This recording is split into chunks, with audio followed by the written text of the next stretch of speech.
thank you so much for coming on to the Recruitment Garage, and welcome. Thank you very much, Belinda. Nice to be here.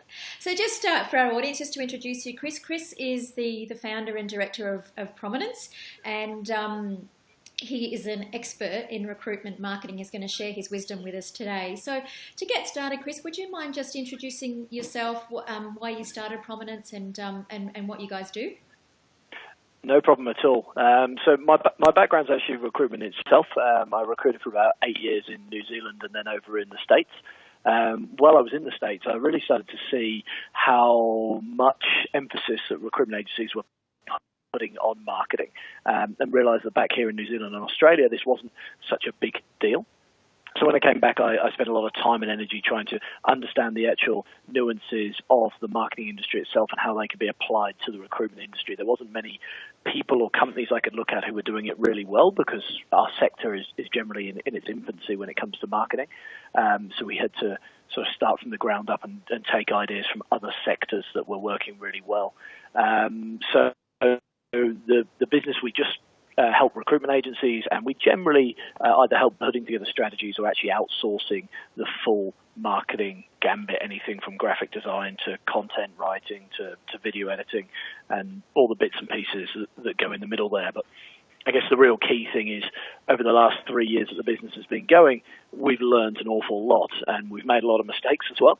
And our clients have been nice enough to help us actually experiment. And so we're in a position where we really know what works and what doesn't work in terms of yielding results for recruitment directors.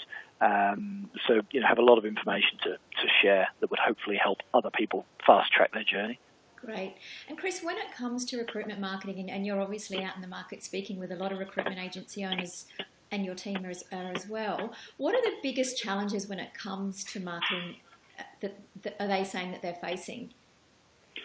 I think the biggest is trying to cut through the noise. So, there's a lot of different channels all vying for their attention and their spend. For example, you've got LinkedIn, Facebook and Google are starting to come up in the social media sphere, but then you've got, do you do newsletters? Should you get your recruiters on board with personal branding? Should you try some of these new analytics tools that are out there? There's so much to choose from, and it's really trying to pick those that are effective and can get some quick results. And also the big challenge is the temptation is to promote someone internally into a marketing role and sort of let them learn on the job. But when this happens, they're not given a lot of support. They haven't got anyone to learn off. So more often than not, the recruitment firms themselves don't see much in the way of results, or that internal person will leave after a period of time to go to another role with somewhere with a bit more career opportunity. So we see a lot of companies dabble with marketing, whether they invest in someone or they outsource it or whatever they do, and then they don't invest in it enough, so they don't see the returns, and then 6-12 months later they're not doing anything and they don't revisit it for a couple of years.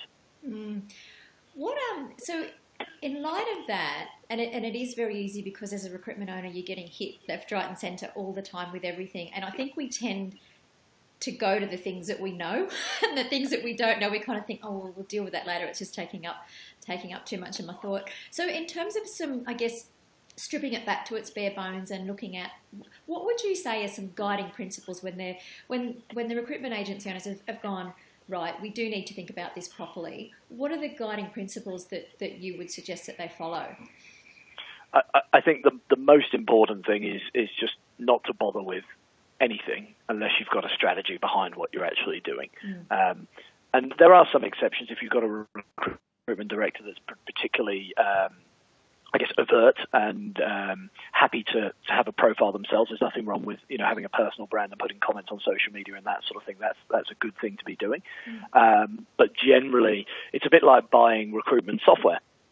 You're not going to go and buy a piece of software unless you've done your research, unless you've carried out references on that vendor and you've looked at the various different tools that are out there. You have to have a strategy. You have to understand who your core audience are, where you make your most of your money, where your weaknesses are. Do you want to attract candidates or clients, maybe even recruiters to your business? Which of those is your priority, and how much of your budget can you actually allocate to marketing? If you've got those elements, then it gives you something to actually move forward with and track and measure to see whether you're actually being successful. Actually, it's an interesting point you mentioned about budget too. Is it still sort of around that 9% is a benchmark, or what do people spend? What's the kind of the recommended now, I guess?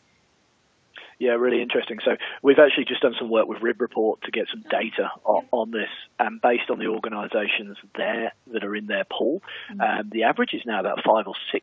I think. No, I misquote. I think the average is around 4% at the moment. That's low, isn't it? I know, it's really low. So you were right with the number you first stated, but that was pre-GFC. So post-GFC, it's really dropped down to those sort of levels. But what the RIB report has done is some of the recruitment agencies are, I guess, got a bigger brand and more profile. They're at a higher level in terms of total percentage they're putting into marketing. My reasoning for this is I think a lot of marketing budget used to be allocated to press ads, which were obviously pre-GFC were a big thing, and they were incredibly expensive. You were talking 10, 20, 30 grand. But that was then getting on charge to clients, although it would come out of your marketing budget effectively, and hasn't really been replaced with anything else to fill that void, which has meant a lot of recruitment agencies now, their marketing is pretty limited to the ads that are on the job boards. Obviously, it's very hard to differentiate yourself in those capacities. And, maybe a advert in a industry publication or a radio ad or something like that. There actually isn't anything that people have jumped on board and said, okay, we've got to put our marketing budget in that space. Although what we've seen is that's changing rapidly, and we're seeing a lot of agencies now plough a lot of money into digital. So, Google AdWords is something that's been around a while, but that seems to be becoming more and more popular. But also, having a sufficient budget on the likes of LinkedIn and Facebook, and it's not enough to just throw a couple of $100 at it anymore, and that does work. You can get some results, but it's the type of thing where if you're really keen to push your brand out there, you could spend 50, 60 grand a year on Facebook advertising or LinkedIn advertising. Yeah, and I guess some of it, Chris, from my experience too, has been traded for sweat equity. So where you might have been buying an ad before, now you're writing your own content, and so your time is, time is money, as we all know.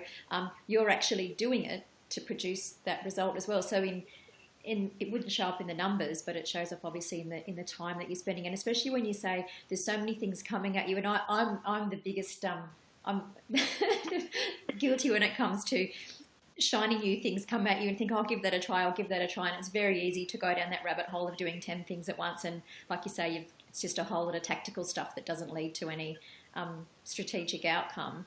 And I guess you can play around in that sandpit for a while and not really spend much at all, and not really get many results either. Yeah, you're right, and I think it's not just the recruitment directors either. It's the teams.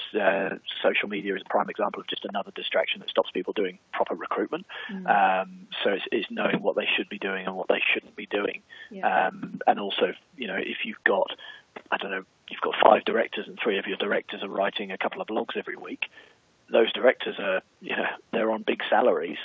Is that a good use of their time to be writing content, or could that be passed to a cheaper charging option, and they be focused more on strategy and direction? So you're dead right. It's not just the money that's going out; it's the time. Do you think also, Chris, when people are doing things like writing blogs, they're not then leveraging that content? Oh, 100%. 100%. I think the biggest mistake most people do is they write blogs on a whim. Oh, that's a good topic. I'll just scribble something down and get it out there. They put it on social media and nothing happens. Or they put it on the company blog and again nothing happens, and they don't repost it. There's no real thought process.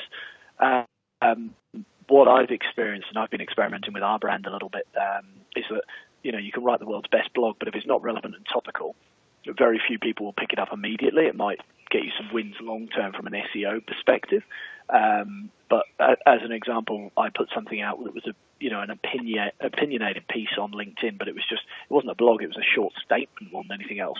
And it literally went viral. It had thousands and thousands and thousands of views, more than any other blog I've ever written, and it took me maybe 5 minutes to put together. So you've got to think about the content you're actually producing, and is it something that's topical and relevant, or is it the same again as everyone else is doing? And there's nothing wrong with that, but the expectations of what it's going to achieve have to be different. Yes, okay. And I like what you said just a few minutes back, Chris, when you talked about getting the strategy right to start with. We talked about a few principles there.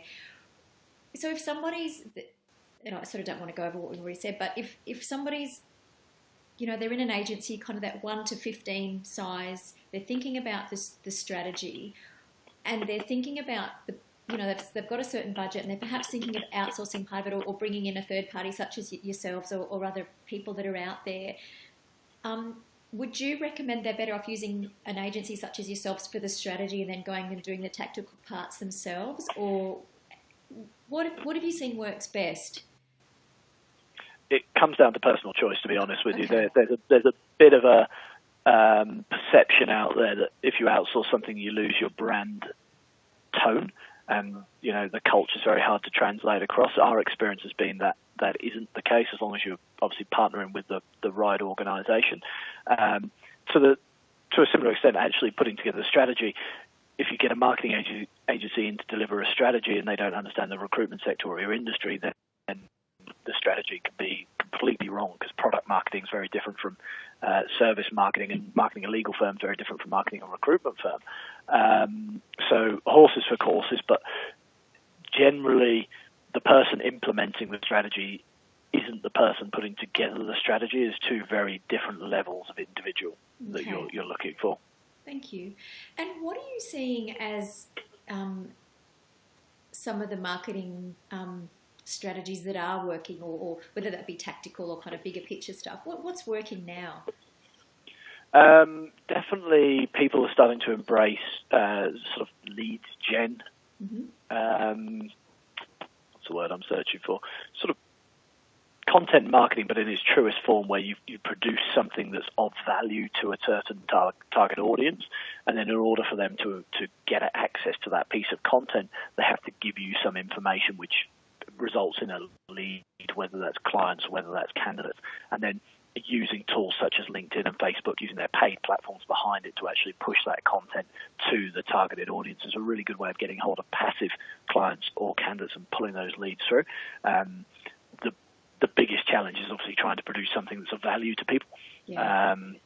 A guide to writing a CV probably isn't going to get you many leads from your core audience. It will get a lot of people, but salary surveys are kind of good, but also research papers on the contingent workforce, on how we're going to manage a multi-generational workforce. Those types of things are what people are really interested in. So you've just got to figure out where the hole is and produce content related to that. And this might sound like a bit of a strange question, but with the agencies that you're working with and you've gone in and helped them with their strategy and implement them, what are some of the aha moments that they've kind of now realised about the benefits of investing in their recruitment marketing as opposed to doing it themselves before, and what they were coming up against? Have you got any case studies or is there anything that sticks in your mind? Yeah, I think like one of my favourite things is when we've delivered a strategy and then we go through and actually expand the brand, because most brands are very narrow. They have a logo and a font and a couple of colours, and we actually come in and we go, okay, well, what does your brand look like on LinkedIn? If someone just saw a blog of yours, are they immediately going to know it's yours? If they see you at a conference, is it consistent all the way through? And when we bring that level of consistency across all the touch points and get the recruiters' brands up to speed, and it's a fairly simple exercise, but you've just got to know what you're doing. It's that recruitment director going, that was actually fairly easy, and we're suddenly 20 times ahead of where we were a couple of weeks ago. That's one of my favourites. It's pretty cool. The other is just when we do things that are perceived to be really, really complicated. For example, video, and the biggest thing for me at the moment is dual branded, giving companies the opportunity to share your agency's brand to access audiences, and going in and producing video on their behalf. When we say it'll help our clients figure out how they can do that very easily, it's a big aha moment, because they're like, we've now got something we can offer this client that pretty much no one else is doing. Yeah. It's not rocket science, but our brand is to that point. And they're my favourites, but there's lots of others. Great, okay. And sort of going back to your point about you mentioned the person gets promoted into a marketing role and they perhaps don't have that background and then they don't have the support. If you were looking at an agency at the moment, say 10 people or round about that many people, and structures are changing and it's the models of agencies are changing, have you seen any examples of what's worked well in terms of who's responsible for it or accountability? I'm sure it's sort of horses for courses as well, but I think things go astray when people aren't accountable and they don't have the skills to do it or they're not interested in doing it. So have you got any advice around how you've seen that work well? Yeah, I think the biggest barrier to success internally is stakeholder buy-in and the ability to persuade and sort of dual what you need from the directors of the business, and that's where most juniors fail because most of them can deliver to a reasonable degree. And it's natural as a recruitment director to go, okay, well, I've got an admin, I want to give her or him some career progression. Marketing, that's a step up, and they probably are very passionate about it, but generally don't have much understanding around it. The biggest challenge is, okay, well, I've got, I want to write a blog with the accounting manager from Sydney, as an example. And they send an email off to the accounting manager from Sydney saying, hey, can I get involved in this? And they don't hear back. And they wait a couple of weeks and they send another email and then they give up.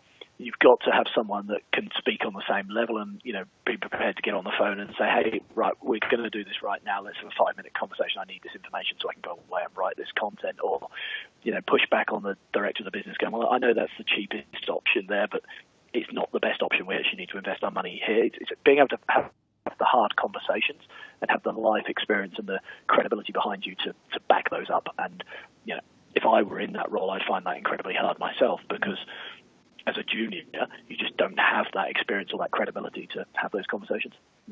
That's true. And in terms of just sort of throwing it open to you, Chris, are there, what else would you like sort of giving, you know who our audience are, what other sort of tips, tricks, just general advice would you like to share? I'm not putting you on the spot there. Yeah, not at all. I know I've said it's important to have a strategy, but on the flip side, if you don't try something, you're never going to know. And I think there is a lot out there of it's an unknown. We don't really know what we're going to get back. We're going to put it on the back burner and focus on other energy, or focus our energy on other things. The problem is if you keep doing the same thing over and over again, you're never going to know if your business can work better. And some of the companies that we're seeing that are really dominating the market at the moment, they've only been around a couple of years, but because their marketing and their brand is so strong, they're attracting recruiters like nobody's business to their organisation, and their growth is huge.